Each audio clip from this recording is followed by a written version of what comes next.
The spider is more dangerous than a zombie, even though it has slightly less health.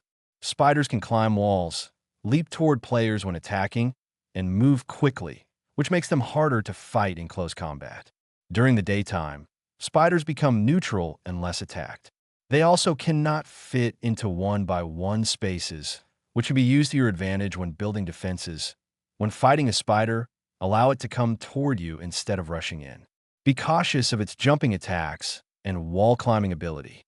While spiders can climb vertical surfaces, they cannot climb upside down, so overhangs on walls can prevent them from reaching you. A good opening move is a running hit, which knocks the spider backward and gives you some breathing room. After the initial hit, you can either charge forward and continue attacking in the spider's direction or repeat the running hit followed by a critical strike.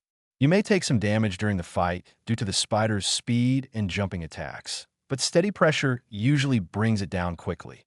Once the spider is defeated, look around to make sure no other hostile mobs are nearby. Collect the experience orbs and drops, such as string or spider eyes.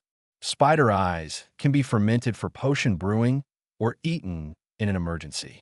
Eating a spider eye causes poison for a few seconds, but it will not reduce your health below half a heart, and your health will regenerate afterward if your hunger bar is full.